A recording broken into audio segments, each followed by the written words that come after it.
দুনিয়ার জমিনে যত জালেম আছে, এক জালেম আর এক জালেমের বন্ধু হয়। কি হয়? সেটা যদি আমেরিকায় থাকে, আর এক জালেম যদি বাংলাদেশে থাকে, এই জালেমে জালেমের সম্পর্ক হয়ে যায়। সেটা যদি ইসরায়েলের মধ্যে থাকে, আর যদি আরেক জালেম আমেরিকায় থাকে, তো সেখানেও সম্পর্ক হয়ে যায়। দুনিয়ার জমিনে দেখা যায় এক মুসলমান আর এক মুসলমানের বন্ধু, এক মুসলমান আর এক মুসলমানের জন্য কান্দে।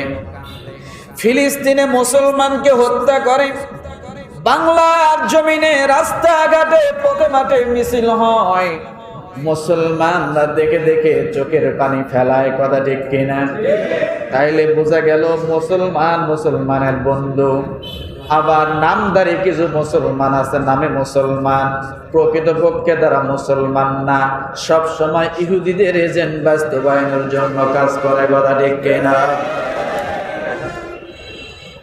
আল্লাহ তাআলা সূরাতুল জারিয়ার এখানেই বললেন, ইন্নাহু লা ইউগনু আনকা মিনাল্লাহি শাইআ ওয়া ইন্নাজ যালিমিনা বা'দুহুম আউলিয়াউ বা'দ। একজন জালেম আর একজন জালেমের বন্ধু হয়। আবু লাহাব আল্লাহর নবীর আপন চাচা, বাবের আপন ভাই, কিন্তু রসুলের সঙ্গে তার সম্পর্ক ভালো ছিল না। আবু লাহাবের সম্পর্ক কার সঙ্গে ভালো? আবু জেহেল, রসুলের দূর সম্পর্কের চাচা। আবু লাহাব ভাইস্তাকে বাদ দিয়া আবু জেহেলকে আপন করে নিয়েছিল। কথা ঠিক কিনা? ভাইস্তা মানে সন্তানের মতো, কিন্তু জালেমে জালেমে মিল হতে হবে। এই জন্য ভাসতে বোঝে না, সন্তান বোঝে না, জালেমে জালেমে মিল হওয়ার জন্য মিল হয়ে গেল। কথা ঠিক কিনা? এই দুনিয়ার জমিনে হাজারো যত জালেম দেখবেন, ওই সময় জালেমরা জালেমে জালেমে এক হয়ে যায়।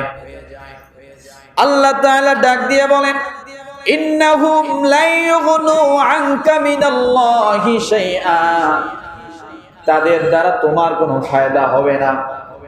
ওয়া ইন্নাজ যালিমিনা বা'দুহুম আউলিয়াউ বা'দ, তারা একে অপরের বন্ধু জালেমরা। এরপর আল্লাহ বলেন, ওয়াল্লাহু ওয়ালিয়ুল মুত্তাকিন। রব্বুল আলামিন ডাক দিয়ে বলেন, জালেমে জালেমে যেমন বন্ধু,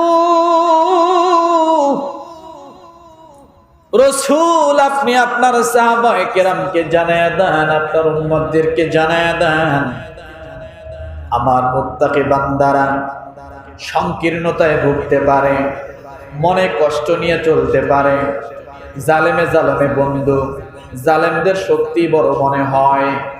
ও দুনিয়ার মানুষ, আল্লাহ ডাক দিয়ে বলেন, নবীজি আপনি জানায়া দেন, মুত্তাকিদের যদিও ডানে বামে কেউ নাই, মুত্তাকিদের পক্ষে কথা বলার মতো কেউ নাই, কিন্তু আমি আল্লাহ প্রত্যেকটা মুত্তাকির জন্য স্বয়ং আমি আল্লাহ বন্ধু হয়ে যাব। আল্লাহু ওয়ালিয়ুল মুত্তাকিন। আল্লাহ বলে আমি বন্ধু। কে বন্ধু? কথা বলে আল্লাহ নিজে বলতেছে আমি বন্ধু। জালেমরা জালেমরা একটা আলাদা গোষ্ঠী হবে, মুত্তাকিরা হয়তো সংকীর্ণতায় ভুগবে, কিন্তু সংকীর্ণতায় ভোগার কোনো কারণ নাই, আমি আল্লাহ তাদের বন্ধু হয়ে যাব। তার বাস্তব যদি আপনারা প্রমাণ নেন, কেউ মন খারাপ করবেন না। বাস্তবতা বলে যায়, আজ থেকে 1 বছর আগে 2 বছর আগে আমাদের বাংলাদেশের জমিনে দেখা গিয়ে জালেমদের উপর কত স্টিম রোলার চলছে। মুরব্বী মুরব্বী দাড়ি পাকা মুরব্বী আলেমরা তাদের কোমরের মধ্যে রশি, হাতের মধ্যে বেড়ি, পায়ের মধ্যে বেড়ি, হ্যান্ডকাপ আছে না নাই? পুলিশরা তাদেরকে কোর্টের মধ্যে নিয়ে যায়, একদিকে এক পুলিশ আর একদিকে এক পুলিশ রশি টেনে ধরে। কিন্তু গত 2-1 দিন খবর শুনলাম, সেই সময়ের একজন প্রভাবশালী মন্ত্রী কোর্টের মধ্যে দাঁড়িয়ে বলছে, আমাকে যেন হাত করা পরানো না হয়, আমি মন্ত্রী ছিলাম, আমাকে হাত করা পরায়েন না। ও মুসলমান, মন্ত্রীর মন্ত্রিত্ব বেশি দিন থেকে না, সাবেক হয়ে যায়, কথা ঠিক কিনা? কিন্তু একজন আল্লাহর বন্ধু আলেম কোনদিন সাবেক হয় না। যেদিন আলেম হয়েছে সেদিন থেকে মৃত্যু পর্যন্ত আল্লাহর বান্দা আলেমই থাকে। ও মন্ত্রী, তুমি একবার তাকে চিন্তা করো, তোমার ওই আমলে মানুষদেরকে কেমন করে নির্যাতন করা হয়েছিল, হাত করা কেমন করে পড়া হয়েছিল, কোমরের মধ্যে কেন রশি পরানো হয়েছিল। তাদেরও তো সম্মান ছিল, ইজ্জত ছিল, কথা ঠিক কিনা? তারা জীবনে খুন করে নাই, গাড়িতে আগুন দেয় নাই, কিন্তু তাদেরকে গাড়ি পোড়ানো মামলা দিয়া তাদেরকে আটকায় দেওয়া হয়েছিল। একজন ইমাম সাহেব, একজন আলেম, একজন বড় আল্লাহওয়ালা কোনদিন গাড়িতে আগুন দিবে এত পাতলা কাজ করে না। কিন্তু আপনার ইতিহাস তাকায় দেখবেন, আল্লামা দেলোয়ার হোসেন সাইদিকে যে মামলায় সর্বপ্রথম ধরেছিল, মামলাটাই ছিল গাড়ি পোড়ানোর মামলা। তাকে যখন প্রথমে অ্যারেস্ট করলো 10 সালের দিকে, প্রথম মামলাটা কি ছিল? এটা কেউ বিশ্বাস করে? কেউ বিশ্বাস করতে পারে না। এই একটা উদাহরণ দিয়ে বুঝাইলাম, এইভাবে মানুষদেরকে এইভাবে অত্যাচার করা হয়েছে। রব্বুল আলামিন সেই কথাই বললেন, আলেম মনে করছো এই ক্ষমতার সামনে তোমাদের কোনো শক্তি নাই, এই পুলিশের শক্তির সামনে তোমাদের শক্তি নাই, এত জুলুম অত্যাচারের সামনে, আয়না ঘরের মতো অত্যাচারিত জায়গার মধ্যে এরকম তোমাদের কোনো শক্তি নাই। আল্লাহ বলেন, আমি যখন তোমাদের বন্ধু হয়েছি, কেমন করে গদি উল্টায় দেব তোমরা কোনোদিন টের পাবা না। আল্লাহু ওয়ালিয়ুল মুত্তাকিন। মনে কষ্ট পাচ্ছেন? একটা উদাহরণ বাস্তবতা দিয়ে বুঝাইলাম আল্লাহ কেমনে বন্ধু হয়। দেখেন, আলেমদের চোখের পানি ছিল কি ছিল না? জেলখানায় তাহাজ্জুদের পানি, কোরআন তেলাওয়াতের পানি, কত কষ্ট, কত কিছু। আল্লাহ বলেন, এইভাবে তোমরা আজকে যেটা দেখতেছো, এইটার অনুভব করে তোমরা ফেরাউনের কথা একবার চিন্তা করো, নমরুদের কথা চিন্তা করো। তাদের সময় এরকম ছিল, তারা কল্পনাও করতে পারে নাই যে আজকে সুবানি খাইতে হবে, আজকে আমাকে দুনিয়ার থেকে চলে যেতে হবে, জিব্রাইল কাদা মুখের মধ্যে ঢুকায় দেবে, এটা ফেরাউন কোনোদিন কল্পনাও করতে পারে না। পারছিল? এই জন্য রব্বুল আলামিন বলেন, আল্লাহু ওয়ালিয়ুল মুত্তাকিন। আল্লাহ বলে, মুত্তাকিনদের বন্ধু আমি যখন আল্লাহ হয়ে যাই, তাদের দুনিয়ার জমিনে আর কোনো চিন্তা পেরেশানি থাকার কথা না।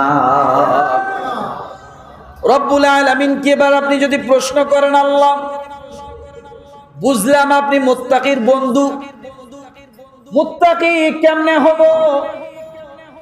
সূরাতুল জারিয়াতের 19 নম্বর আয়াতে আল্লাহ মুত্তাকির বন্ধু বললেন।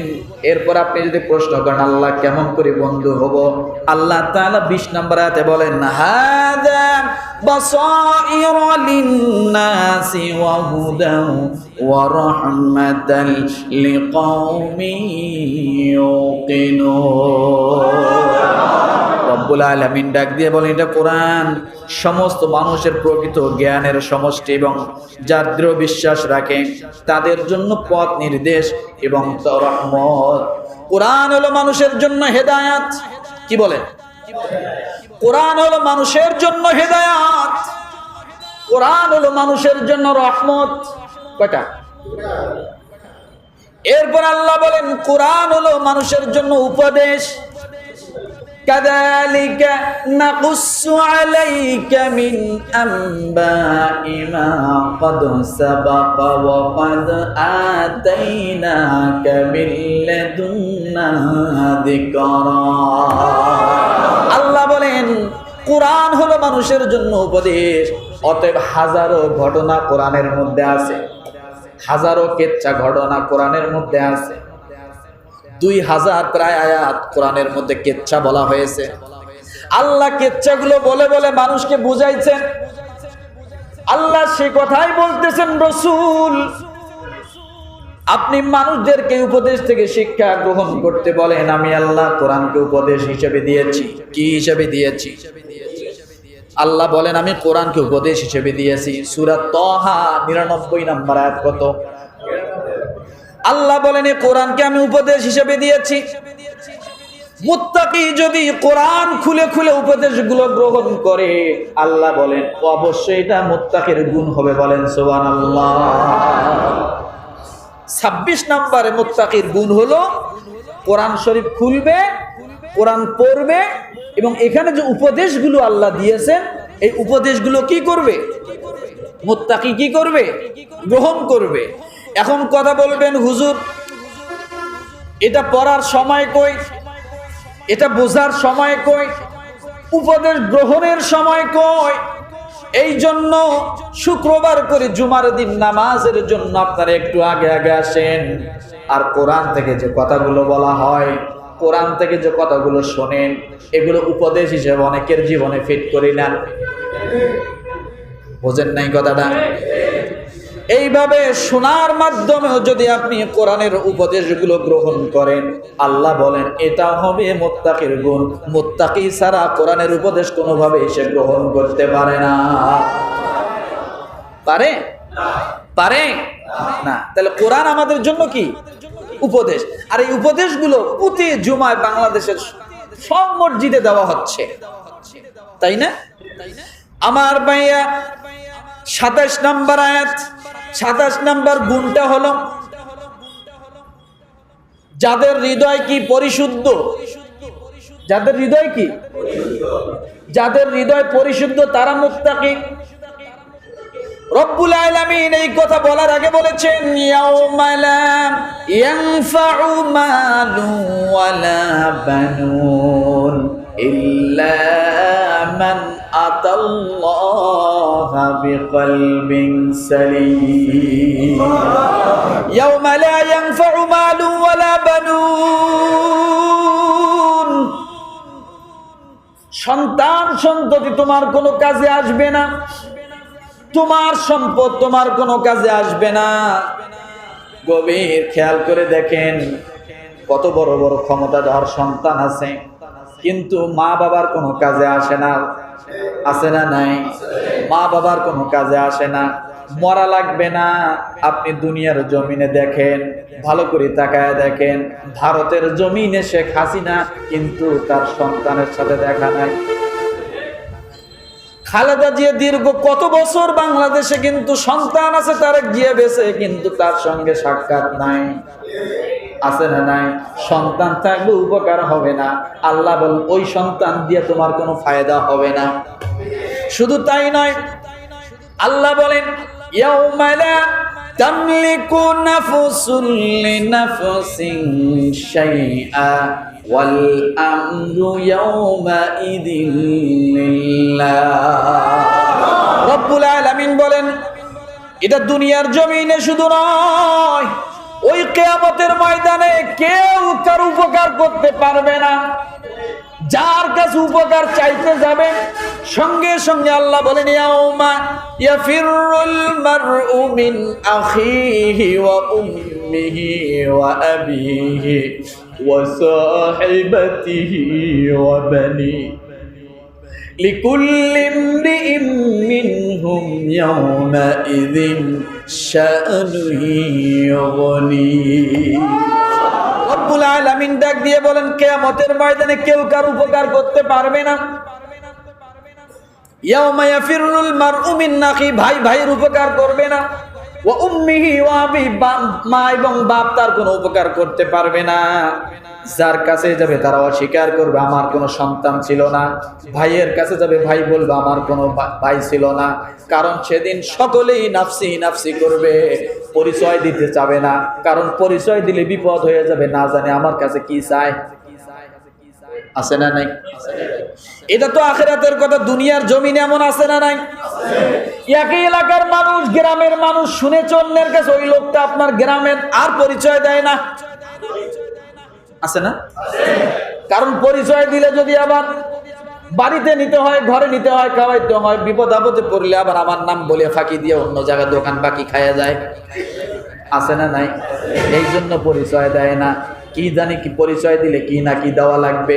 আল্লাহ বলেন কিয়ামতের ময়দানটা এমন হবে, সওয়াব দিতে হবে, উপকার করতে হবে, জন্য মা তার সন্তানের পরিচয় দিবে না। ও মুসলমান, ওই দিন আল্লাহ বলেন ইল্লা মান আতাল্লাহ বিকলবিন সালিম, যার একটা স্বচ্ছ হৃদয় আছে, যে হৃদয়ে হিংসা থাকবে না, গীবত থাকবে না, চগলখুরি থাকবে না, পরনিন্দা থাকবে না, অপরের ক্ষতি করার নিয়ত থাকবে না, মানুষের সঙ্গে হাসি মুখে কথা বলে, কঠিন করে কোনো কাজ করে না, কঠিন করে কোনো কথা বলে না, সহজ সরল ভাষায় কথা বলে, ভুল হলে মানুষের কাছে মাফ চায়। আল্লাহ বলেন ওই মানুষগুলো বিকলবিন সালিমের অন্তর্ভুক্ত। অর্থাৎ যে মানুষগুলো মানুষের কাছে ক্ষমা চাওয়ার জন্য নিজেকে কখনো ছোট মনে করে না, ভুল হলে ক্ষমা চায়। আল্লাহ বলেন ওই লোকটা হৃদয়ের মধ্যে একবারে স্বচ্ছতা, কথা ঠিক কিনা? ইল্লা মান আতাল্লাহ বিকলবিন সালিম, সেদিন কলবে সালিমের মাধ্যমে আল্লাহ আমাদেরকে নাজাত দিবেন। এই জন্য আল্লাহ বলেন যে এটা হলো মুত্তাকির গুণ। এই আয়াতের পরে সূরাতুশ শুআরা আয়াত নাম্বার 89, 90, 91, এই আয়াতের পরে আল্লাহ বলেন ওয়া উযলিফাতিল জান্নাতু লিল মুত্তাকিন, যার হৃদয়টা স্বচ্ছ থাকবে তার জন্য জান্নাত আমি আল্লাহ রেখে দিয়েছি। মুত্তাকি সেই বান্দা। ওয়া উযলিফাতিল জান্নাতু লিল মুত্তাকিন, সেই হবে মুত্তাকি। সুবহানাল্লাহ। তাহলে বোঝা গেল যার হৃদয় স্বচ্ছ ওই লোকটা আল্লাহর আদালতে, আল্লাহর বিচারে কি? আল্লাহর বিচারে কি? মুত্তাকি। ওয়া উযলিফাতিল জান্নাতু লিল মুত্তাকিন। একজন মুত্তাকির 28 নাম্বার গুণ হলো যে কোনো পরিস্থিতিতে জিহাদের জন্য যদি প্রস্তুতি নেওয়া লাগে কখনো পিছপা হবে না। আসলে বাস্তবতা আছে না নাই? রাসূলের নামে যখন ব্যঙ্গাত্মক করা হয়, রাসূলকে যখন অবমাননা করা হয়, তখন দেখা যায় বাংলাদেশের জমিনে হাজারো কত মুসলমান যুবক রাস্তায় নেমে পড়ে মিছিলের জন্য, এটার জন্য প্রতিহত করার জন্য। এমন করতে যা দেখছি কত জনের জীবন চলে গেছে, পুলিশ গুলি করে পাখির মতো মারছে। কথা বলেন, ওই ব্যক্তি যদি মুত্তাকি না হতো কোনদিন আল্লাহর রাসূলের জন্য নামতে পারতো না। আল্লাহ বলেন যখন যে কোনো পরিস্থিতি আসে, ইসলামের প্রতি আঘাত আসে, তখন কাউকে ছাড় দেয় না, সঙ্গে সঙ্গে জিহাদের ময়দানের জন্য প্রস্তুতি নেয়, প্রতিহত করার জন্য প্রস্তুতি নিয়ে নেয়। 29 নম্বরে বলা হয়েছে মুত্তাকির 29 নাম্বার গুণটা হলো তারা কাফের মুশরিকদের বিষয় কঠোর। কি বলে? কাফের মুশরিকদের বিষয় কঠোর। তারা যদি আল্লাহকে অবমাননা করে, রাসূলকে অবমাননা করে, ইসলাম আলেম ওলামা কোরআন কিতাবকে হাদিসকে যদি অবমাননা করে, তাহলে মুমিনের দায়িত্ব হলো, মুত্তাকির দায়িত্ব হলো কঠোর হওয়া। কি হওয়া বলেন? কঠোর হওয়া। সূরা তাওবা আয়াত নাম্বার 123 আল্লাহ ডাক দিয়ে বলেছেন, তোমরা যখন ইসলামের ভুলন্টিত কোনো কিছু হয়, ইসলামের ক্ষতি হয়, তখন তোমরা কাফের মুশরিকদেরকে ছাড় দিও না, কঠোর হয়ে যাও, প্রাচীর হয়ে দাঁড়াও, যাতে তোমাদের হুঙ্কারে তারা নম্র হয়ে যায়। কিন্তু আমরা করি কি? কাফেরের সঙ্গে হাত মিলেই কি মিলেই না? আমরা এটাও দেখেছি কাফেরদের সঙ্গে বলতে যায় কালিমা আমাদের জন্য নাকি কল্যাণ নিয়ে আসে, সে কথাও বলেছিলাম। শুধু তাই নয়, পূজার মণ্ডপের মধ্যে যায়া আমরা সিঁদুর তিলক মারাইছিলাম, কথা ঠিক কিনা? এটা নাকি মুসলমান, এটা কোনোদিন মুসলমান হতে পারে না।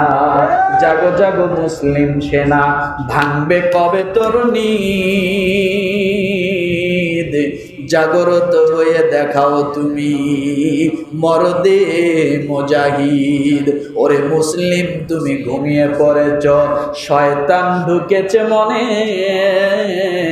ইমান তোমার লুঠে নিয়ে গেছে, দেখনি খেয়াল করে।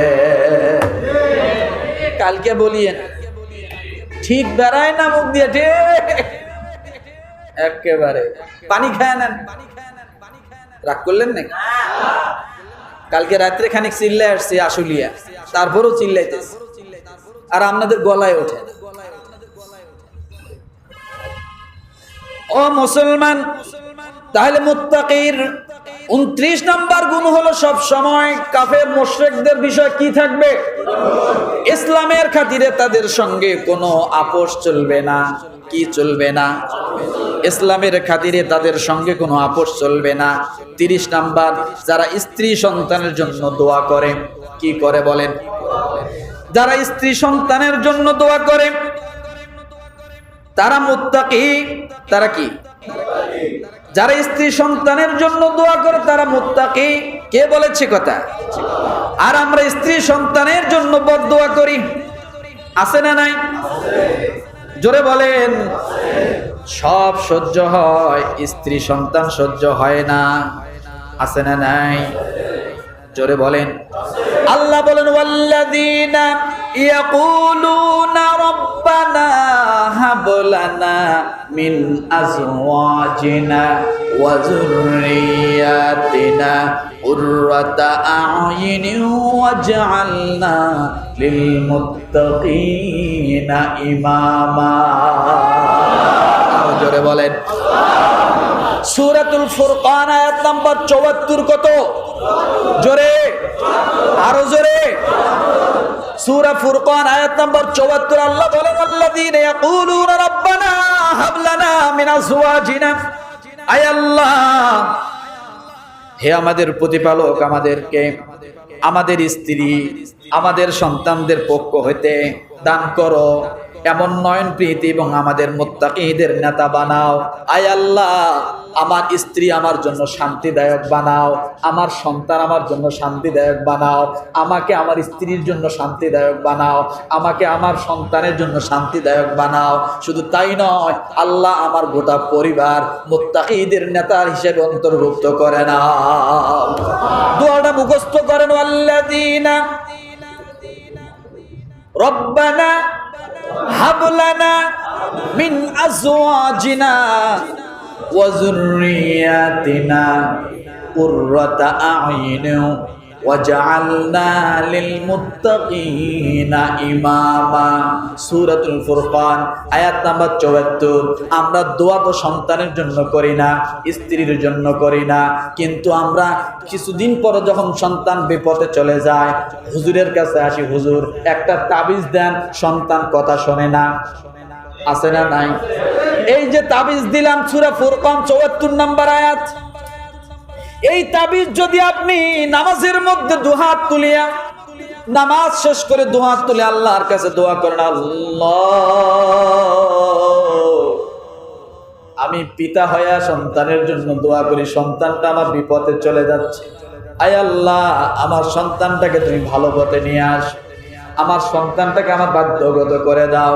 আল্লাহ, 1 দিন 2 দিন 3 দিন 4 দিন 5 দিন আপনি যখন চোখের পানি ফেলাবেন, আপনার চোখের পানি সন্তানের জন্য হবে তাবিজ, আপনার দোয়া সন্তানের জন্য হবে তাবিজ, আপনার মুখের কথাগুলো সব হবে সন্তানের জন্য তাবিজ। কথা ঠিক কিনা? তাহলে মুত্তাকির গুণ হলো সন্তানের জন্য দোয়া করা, স্ত্রীর জন্য দোয়া করা, স্ত্রী স্বামীর জন্য দোয়া করা, সন্তান পিতার জন্য দোয়া করা। এরপরে পিতা যখন দুনিয়াতে থাকবে না, আল্লাহ ডাক দিয়ে বলেন, রে সন্তানেরা, তোমার পিতা দুনিয়ার মধ্যে নাই, কিন্তু আমি আল্লাহ দোয়া তোমাদের জন্য বন্ধ করি নাই। রব্বির হামহুমা কামা রব্বায়ানি সগীরা, রব্বির হামহুমা কামা রব্বায়ানি সগীরা। আল্লাহ বলে, বান্দারে, দুনিয়ার জমিনে বাবা বেঁচে থাকার জন্য দোয়া, রব্বানা ওয়াজআলনা মুসলিমাইনি লাকা ওয়া মিন যুররিয়াতিনা উম্মাতান মুসলিমাতাল লাক। নবী ইব্রাহিম দোয়া শিখায় দিয়েছেন, ওয়া আরিনা মানাসিকানা ওয়া তুব আলাইনা ইন্নাকা আনতাত তাওয়াবুর রহিম। আবার সন্তানকে আল্লাহ দোয়া শিক্ষা দিতেছে। পিতা সন্তানের জন্য দোয়া করে, সন্তান পিতার জন্য দোয়া করে। আল্লাহ ডাক দিয়ে বলে, বাবা নাই তাই কি হয়েছে, কিন্তু আমি আল্লাহ দোয়া বন্ধ করি নাই, দোয়া তোমার জন্য জারি করে দিয়েছি। আছে না নাই? তাহলে স্ত্রী সন্তানের জন্য দোয়া করা 30 নাম্বার গেল মুত্তাকির গুণ। 31, নিজেরা মুত্তাকি হওয়ার জন্য দোয়া করবে, আল্লাহর কাছে চায় নিতে হবে। সব সময় আল্লাহর কাছে চাইতে হবে, আল্লাহ আমাকে মুত্তাকি বানাও। কি বানাও? আমাকে মুত্তাকি বানাও, আমাকে সালেহ বানাও, আমাকে আমলদারি বানাও, আমাকে ইবাদত গুজার বানাও। আপনার দোয়া আপনার জন্য কাজে লাগবে। কথা ঠিক কিনা? 32 নাম্বার কথা হলো, অহংকার করা যাবে না। মুত্তাকি যে হবে কোনোদিন সে অহংকারী হতে পারে না। মুত্তাকি যে হবে, ঘুমাচ্ছেন মনে হয়? 32 নাম্বার গুণ, মুত্তাকি যে হবে তার কি থাকবে না? অহংকার থাকবে না। আর অহংকার যারাই করে তারাই কিন্তু জমিনে ফাসাদ সৃষ্টি করে। এ দুনিয়ার জমিনে সব ফাসাদকারীকে আল্লাহ অহংকারী বলেছে। যেটা আমরা গত 3 মাস আগেও দেখলাম, এই মহিলার কত অহংকার ছিল, ছিল না? কত অহংকার ছিল। 15 বছর অহংকার করতে করতে সে এক পর্যায়ে দেখেন নিজেকে নিজে ধ্বংসের দিকে ঠেলে নিয়ে যেতে। কি অহংকার! আমি অমুকের মেয়ে, আমি এই, আমি সেই, ছিল না? অহংকার কম ছিল। আল্লাহ চোখে আঙ্গুল দিয়ে আপনাদের জন্য দেখাইলেন যে দেখো, আমি যে নমরুদের কথা কোরআনে বলেছি, ফেরাউনের কথা, কিছুটা হলেও তোমরা অনুভব করো, অনুভব করো। তারাও অহংকারী ছিল। এই অহংকার উত্তরসূরিদের অবস্থা কি হয় একটু অনুভব করো। কে বলছে এই কথা? আল্লাহ বলতেছেন, এই জন্য উপদেশ কোরআন।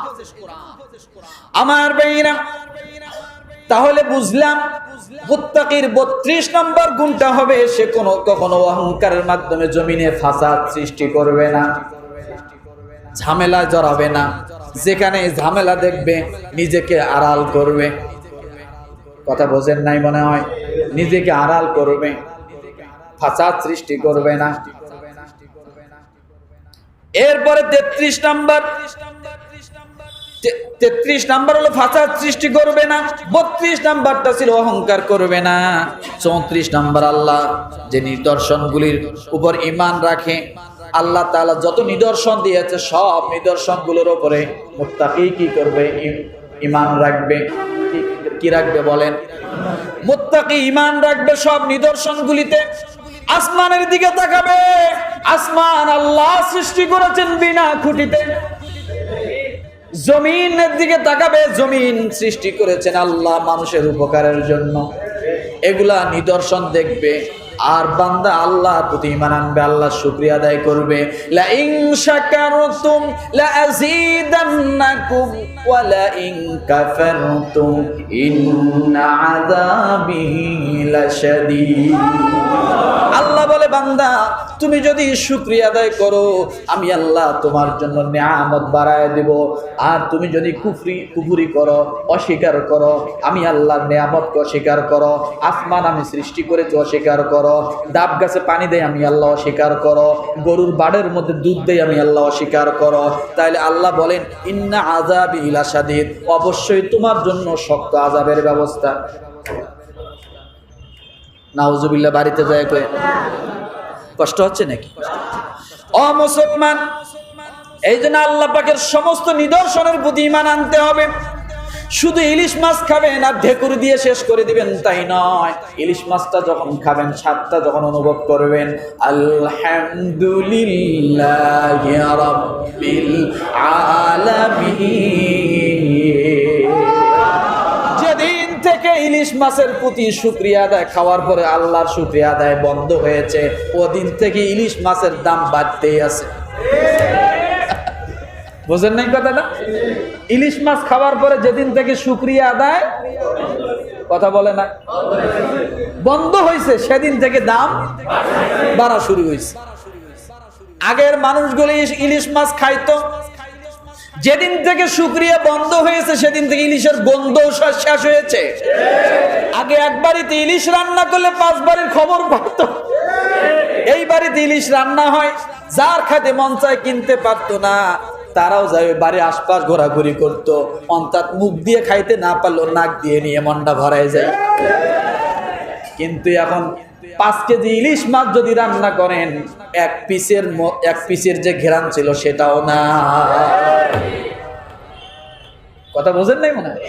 এই জন্য আল্লাহ বলেন লা ইন শাকারতুম লা আযীদান্নাকুম ওয়া লা ইন কাফারতুম ইন্না আযাবি লাশাদীদ।